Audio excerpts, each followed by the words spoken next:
Good morning દોસ્તો, આજના નવા બ્લોગમાં આપનું હાર્દિક સ્વાગત છે. બોલો ગુડ મોર્નિંગ દોસ્તો. કે બોલ ગુડ મોર્નિંગ દોસ્તો, આજના નવા બ્લોગમાં આપનું સ્વાગત છે. અને મેં શાળામાં તૈયાર થઈને નીકળ્યા છીએ. એટલે શાળામાં તો તમને ખ્યાલ જ છે કે બ્લોગ નથી ઉતરતો, પણ અત્યારે સ્ટાર્ટિંગ કરી નાખ્યું છે. બધું ટિફિન વિફિન બધું લઈ લીધું અને અમે નીકળ્યા છે. અમે તૈયાર થઈ અને આ ભાઈ જો કેટલા રમકડા રાત્રે 2 વાગ્યા સુધી જાગ્યા છે રમકડા રમવા માટે. આ જો આ શું સોફાની શું દશા કરી છે હે ભાઈ? એ આ શું કરી છે? આ શું કરી? એ બધું મૂકી દે, ચલો મૂકી દે. હે ગાડી ચલાવે છે? અને તું રાત્રે શું કહેતો? શું રમતો તું રાત્રે? રાત્રે શું રમતો રાત્રે? રોક રોક પેપર રોક પેપર રોક પેપર સીઝર એમ ને? શાળામાં રમકડા લઈ જાય મિત્રો? હે ના લઈ જવાય ને? આ ભાઈ શાળામાં રમકડા લઈને જાય છે, એટલે આ ભાઈને હવે શાળામાં પેસવા દેવામાં આવશે નહીં. બતાવો કયા રમકડા કયા છે? કયા રમકડા છે બતાવો. આવા રમકડા બધા લઈ જવા રમકડા છોકરા બધા હેરાન ના કરે. આ જો આવા રમકડા બધા લઈ જતા, આ ગેંડો ને બેંડો બધું એ બધું થોડું લઈ જવાય? હે કશું લેવાય નહીં ભાઈ.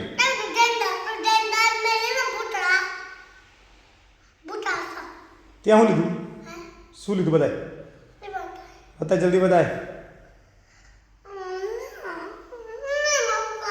બતાય જલ્દી. શાળામાં નહીં લઈ જવાનું, તારે જે કરવું એ રમ ઘેર, શાળામાં નહીં લઈ જવું. બતાય ચાલ લઈ જવું છે, લઈ જાય ચાલ બતાય. ઊભો થાય પેલા, ઊભો થાય સીધો બધી. હા એ ટાયર છે. હા બીજું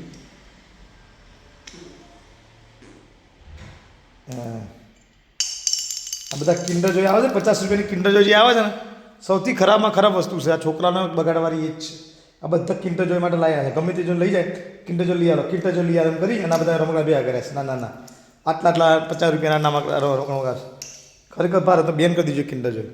તો બાળકોને હેલ્ધી છે કશું, ફ્રૂટ છે કશું આપવું જ ના જોઈએ. ચલો એ બતાય શું છે, લઈ જવાનું છે? હે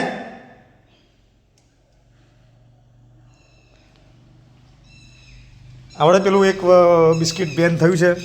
કાલના જ મેં સમાચારમાં જોયું હતું, તમે એ જોયું નામ મને યાદ નથી, પણ એ તો એ ટાઈમની બિસ્કિટો બધી ખાવી જ ના હોય. બધી એકદમ બધું ક્રીમી હોય છે, બધી ક્રીમી છે ખાવીને એનાથી બાળકોના સ્ટમકના જે આંતરડા વાતરડા બધામાં તકલીફ થતી હોય છે, પેટમાં દુખાવો થઈ જતા હોય છે ને ઘણા બધા પ્રશ્નો થતા હોય છે.